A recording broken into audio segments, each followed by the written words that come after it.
Au nom du Père, du Fils et du Saint-Esprit, Amen. Grande joie d'être là avec vous en ce mercredi 10 février. Et chaque jeudi, nous faisons mémoire toujours de l'Eucharistie, de l'institution de l'Eucharistie, le don de sacerdoce. Et nous devons chaque jeudi prier pour notre bien sûr tous les jours, mais spécialement les jeudis, nous devons prier pour notre pape, pour nos évêques, les prêtres et pour les séminaristes et demander des vocations, des saintes et nombreuses vocations pour l'Église. Et bien sûr, d'avoir une attention toute spéciale envers l'Eucharistie, de renouveler notre amour pour Jésus Eucharistie et d'adorer Jésus chaque jeudi d'une façon spéciale. Et la première lecture d'aujourd'hui, c'est le premier livre des Rois, chapitre 11, à partir du verset 4. Quand Salomon fut vieux, ses femmes détournèrent son cœur vers d'autres dieux, et son cœur ne fut plus tout entier au Seigneur son Dieu, comme il avait été celui de son père David. Salomon suivit Astarté, la divinité des Sidoniens, et Milcom, l'abomination des Ammonites. Il fit ce qui déplaît au Seigneur, il ne lui obéit pas parfaitement comme son père David. C'est alors que Salomon construisit un sanctuaire à Kemosh, l'abomination de Moab, sur la montagne à l'orient de Jérusalem, et à Molech, l'abomination des Ammonites. Il en fit autant pour toutes ces femmes étrangères qui offraient de l'encens et des sacrifices à leurs dieux. Le Seigneur s'irrita contre Salomon parce que son cœur s'était détourné du Seigneur, Dieu d'Israël, qui lui était apparu 2 fois et qui lui avait défendu à cette occasion de suivre d'autres dieux. Mais il n'observa pas cet ordre du Seigneur. Alors, le Seigneur dit à Salomon, parce que tu t'es comporté ainsi et que tu n'as pas observé mon alliance et les prescriptions que je t'avais faites, je vais sûrement t'arracher le royaume et le donner à un de tes serviteurs. Seulement, je ne ferai pas cela durant ta vie, en considération de ton père David.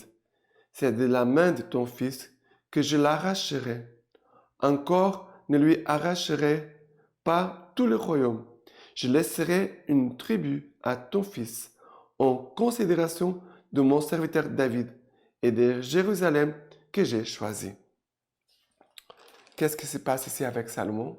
Son cœur s'est détourné du Seigneur, dit. Quand Salomon fut vieux, ses femmes détournèrent son cœur vers d'autres dieux et son cœur ne fut plus tout entier au Seigneur son Dieu, comme avait été celui de son père David. Ça veut dire, le cœur de Salomon s'est laissé attirer par ses femmes, mais aussi il s'est laissé détourner de Dieu par d'autres des faux dieux.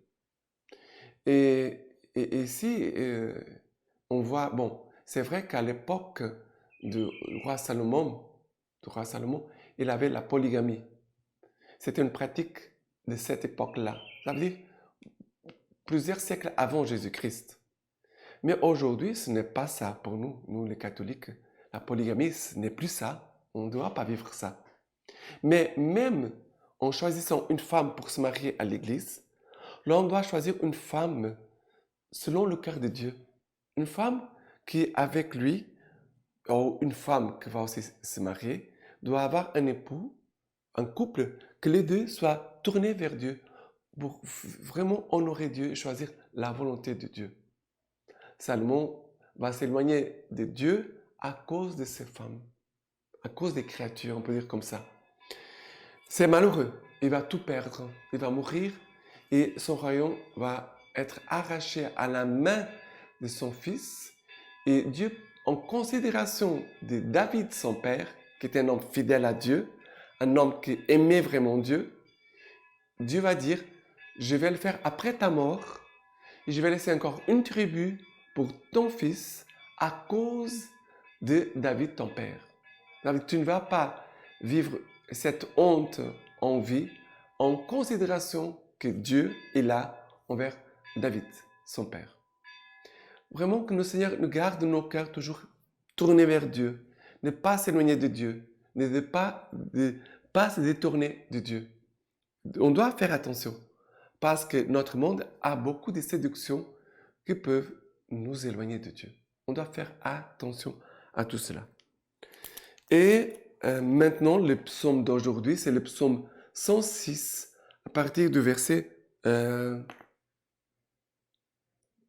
106, à partir du verset 3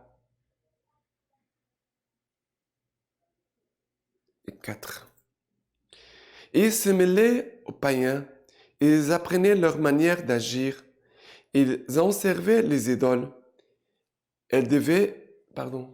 Heureux qui observent le droit, qui pratiquent en tout temps la justice. Souviens-toi de moi, Seigneur, par amour de ton peuple. Ils se mêlaient aux païens, ils apprenaient leur manière d'agir, ils en servaient les idoles. Elles devenaient pour eux un piège. Ils avaient sacrifié leurs fils et leurs filles aux démons. Le Seigneur prit feu contre son peuple. Il eut en horreur son héritage. Mais ici, ça part des idoles. C'est détourné de Dieu, il a toujours un autre idole qui est en train de séduire notre cœur.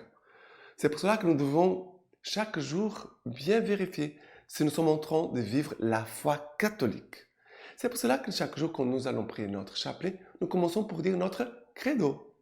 Nous disons notre credo pour nous rappeler qu'est-ce que nous, catholiques, nous devons vivre, c'est que nous devons pratiquer et ne pas se laisser aller à droite et à gauche. Parce qu'aujourd'hui, il y a beaucoup de catholiques qui se laissent séduire parfois par d'autres églises, des sectes et d'autres même des idéologies qui sont contraires à la foi catholique. C'est pour ça qu'on doit toujours vérifier et demander conseil à des personnes qui ont la connaissance de la vie de la foi catholique et pour dire, mais est-ce que cela c'est permis? Est-ce qu'on peut faire telle chose? On doit toujours faire attention parce que très facilement, l'homme peut se détourner de la vraie foi catholique. D'accord?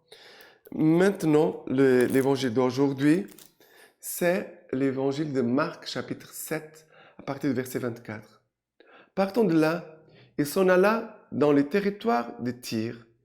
Étant entré dans une maison, il ne voulait pas que personne le sût, mais il ne put rester ignoré, car aussitôt une femme dont la petite fille avait un esprit impur entendit parler de lui et vint se jeter à ses pieds. Cette femme était grecque, syrophénicienne de naissance, et elle le priait d'expulser les démons hors de sa fille. Il lui disait, laisse d'abord les enfants se rassasier, car il ne sait pas de prendre le pain des enfants et de les jeter aux petits chiens. Mais elle de répliquer et de lui dire, oui Seigneur, et les petits chiens sous la table mangent les miettes des enfants. Alors il lui dit, à cause de cette parole, va, le démon est sorti de ta fille. Elle retourna dans sa maison et trouva l'enfant étendu sur son lit, et le démon partit. Cette femme, une étrangère, syrophénicienne de naissance, vient rencontrer Jésus et va demander à Jésus, elle dit, cette femme, elle vient demander à Jésus d'enlever un esprit impur de son enfant. Et Jésus va répondre, laisse d'abord les enfants se rassasier, car il ne sait pas de prendre le pain des enfants et de les jeter aux petits chiens. Jésus est en train de dire, mais vous êtes des êtres étrangers, vous n'êtes pas du peuple élu, du peuple choisi de Dieu, les Juifs, le peuple d'Israël. Vous n'appartenez pas, vous êtes des étrangers. On pourrait dire que Jésus est en train de mettre à l'épreuve la foi de cette femme. Et cette femme va répondre avec beaucoup de foi et beaucoup d'humilité. Deux choses, foi et humilité. Et nous devons toujours garder ça.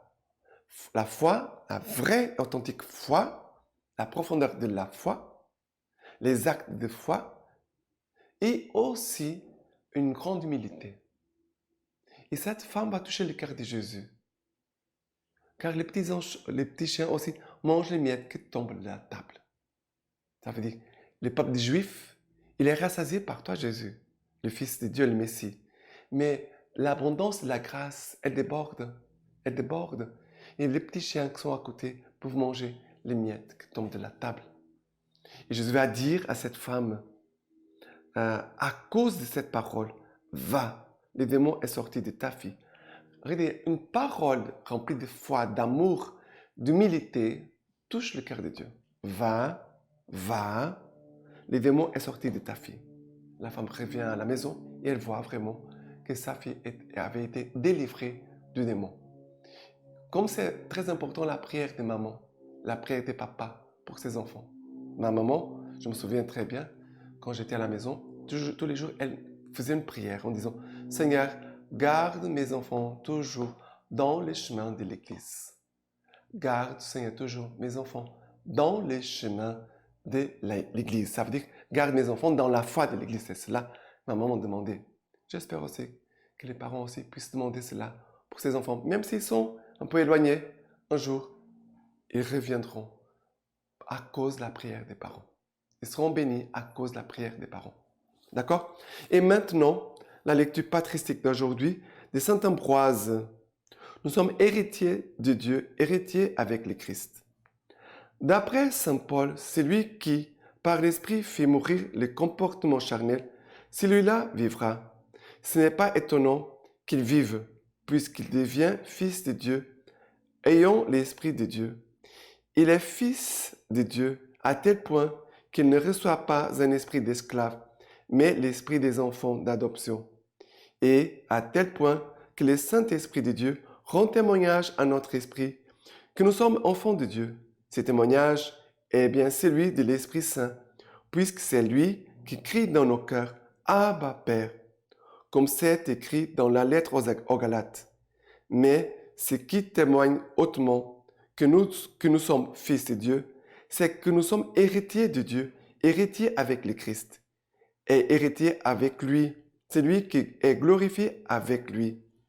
Il est glorifié avec lui, c'est lui qui, en souffrant pour lui, souffre avec lui.